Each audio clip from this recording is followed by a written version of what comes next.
Hey guys, this is Jennifer Takala here, and I am with Rosemary Parker today. Rosemary is a beloved member of our church. Nick Parker is very fortunate to be married to her, and y'all know Nick, he's on our staff, and they have two beautiful children, Selah and Max. Rosemary is a licensed professional counselor intern, and she is working towards her full licensure in the state of Texas. She has counseling experience in community settings and also hospital settings, working with people of all ages, but her primary focus is on families and adolescents. And so we just invited Rosemary here today because we have been hearing a lot about how to take care of ourselves physically during this time, but we wanted to hear from Rosemary about what we can do and just some practical tips to take care of ourselves on the mental and emotional side while all this is going on. So Rosemary, thanks for joining us today. Thank you for inviting me to do this. I'm very honored. Yeah, absolutely. Well, share with us. Yeah, so one of the most important things is to remember that it is extremely normal to experience strong emotions. Most people turn them as negative emotions during this time, such as fear, anxiety, and stress, and things like that. Because we are going through so much emotional changes, not just our physical changes, but things that are happening within our bodies. So first, just recognizing that is extremely important because the type of stress that we're experiencing sometimes is hard for us to articulate or even try to manage. And so what I want to talk about is a few things on how we can manage our emotions, but also managing our body through our emotions. So the first thing is that we have to recognize what are a few things that are within our control and what are some things that are outside of our control. Because what we want to typically do is focus on the things that we have no control over, and that just leads us to having ruminating thoughts about how we're not able to control anything.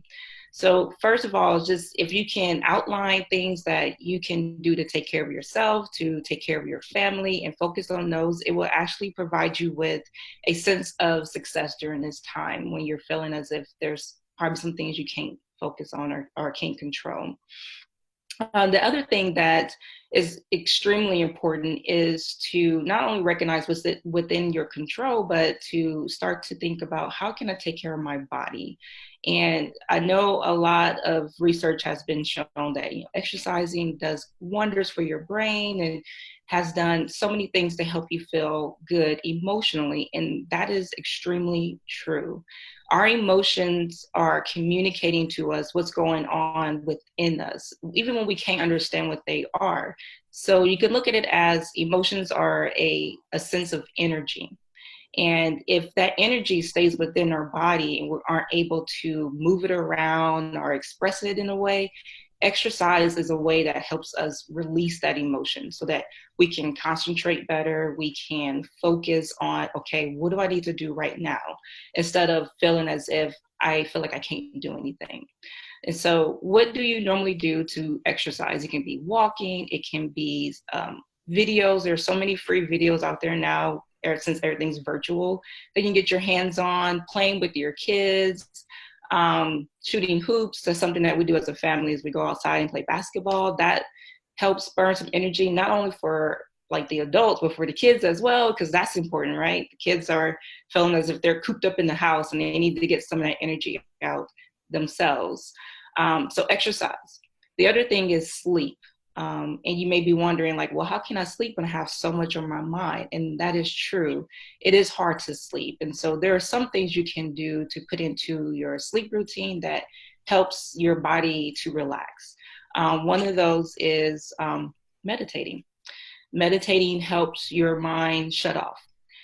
Because essentially what you're doing is you're focusing your thoughts on your breathing and maybe on a quality of God or another voice telling you a story, whatever it is that brings you comfort. During meditation, you're actually telling your mind that at this present moment, I choose to focus on this. And then it ushers in that sense of peace for your body to relax so you can sleep. So sleep is really important.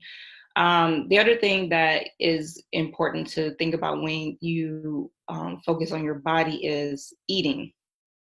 And that can be really hard when you're cooped up in the house and want to focus on those foods that tend to bring us comfort, such as sugar and salt and things of that nature. And I'm not saying, hey, don't have that sugar. What I'm saying is think about incorporating more healthy things into your diet to help you not eat so much of the things that actually make you feel bad. Sugar does decrease a response in your body that's associated with your hormones that's related to your mood. So just keep mindful of that. What I do is I create a to-do list of things I can do before I go into the cabinet and eat the stuff that makes me feel bad. So I can vacuum. I can play with my kids. I can straighten out a cabinet, like trying to find some type of distraction that keeps me from eating the sugary things that will ultimately lead to me feeling guilty later, as well as not really feeling good long term. And then also continue to remember to drink your water, because that's extremely important. Your body needs the water in order for you to sleep better. It needs the water to help your brain think and process the things that you have to like focus on to solve problems. Because remember, in this time, you may be experiencing a lack of work, and you have to figure out how I'm going to, provide for my family, how I'm going to get the next thing that I need in my house and my kids are taken care of. And if we don't take care of our bodies, it's hard to focus and solve those problems that we're faced with every day during this time. So that's the body in a nutshell. The other thing that is really good to focus on is emotional regulation, which this talk really is about. But in the sense of talking about your emotion, talking about how you feel. If you can find someone that is trusting enough that will not judge what you say, but allow you to express yourself, that does such a miraculous thing for your mind. And I believe that's how God designed it to be, because when we look in scripture, especially in Psalms, David lamented all the time. I mean, he expressed fear, doubt, anger, just all these strong emotions. And sometimes we may look at that as, well, he was this great guy in the Bible. Why would he feel that way? But he's a great example of how God says, hey, I can still take care of you even when you don't believe that I'm there for you. So expressing how you feel, expressing your worries, no matter how small or big you think they are. And it's really important to not fall into that trap of comparing, well, I mean, I'm still working, so maybe my stuff is not that bad. It doesn't matter. It's an emotion, it's a thought, it's something that's going on inside of you. And if you don't express it, then it's just going to come out in our behaviors and in the way that we respond to other things. And so give yourself that grace to say, I am mourning, I am grieving this loss of a reality that I've always held on to. And now that my reality is different, how do I adjust?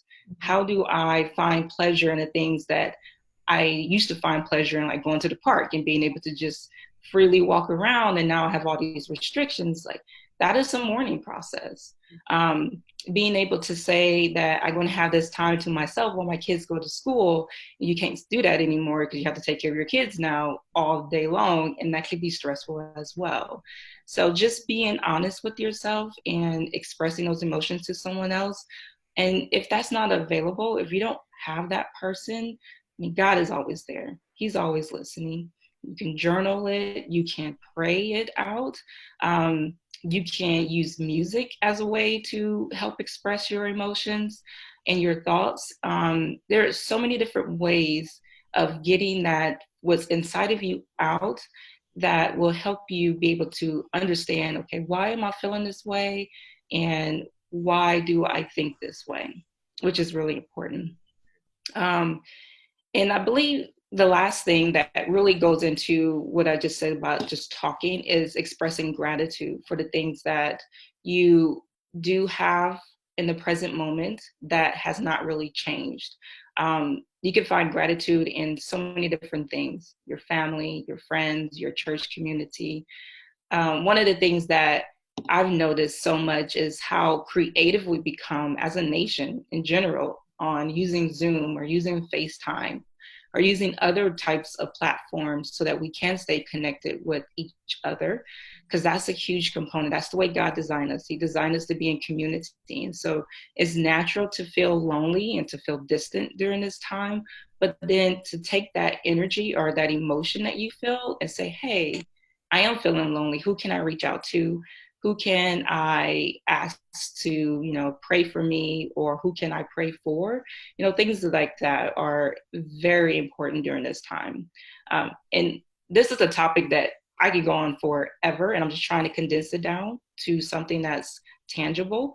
But if there's a topic, Jennifer, that you heard that you would like to have more information on, then I would love to be a resource to talk more about that, so that we can continue to think about pouring into ourselves positivity, which is one thing I didn't mention. When you express the negative emotions, you get it out so that you can start pouring back in the positive of God's word, of God's grace, of his love, and then you can pour that out to someone else as well.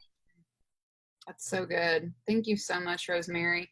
Thanks for being here with us today. I definitely learned some tips that I'm going to take away, and I'm just really thankful for you and your willingness to be here with us to share your knowledge. And if anyone has any questions for Rosemary, please feel free to drop them in the comments below.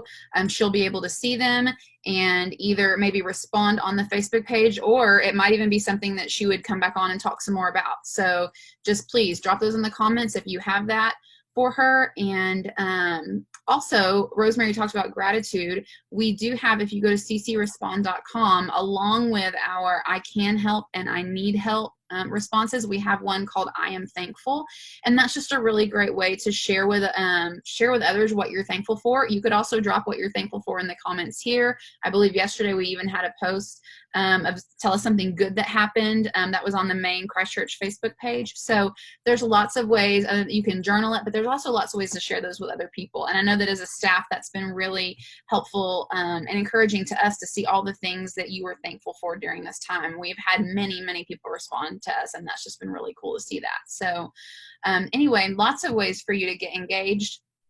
Thanks for taking the time to be here with Rosemary and me today, and just spend this time. And we are praying for you, and we want to be a resource for you during this time. So if there's anything that we can do for you, please do not hesitate to let us know. You can email me, jennifer@ccirving.com. Drop it in the comments, send us a direct message, however you need to, whatever works for you to get that to us. So thank you so much for being here. Rosemary, thank you again for being here. And y'all just have a great day. Thanks, Rosemary. My pleasure.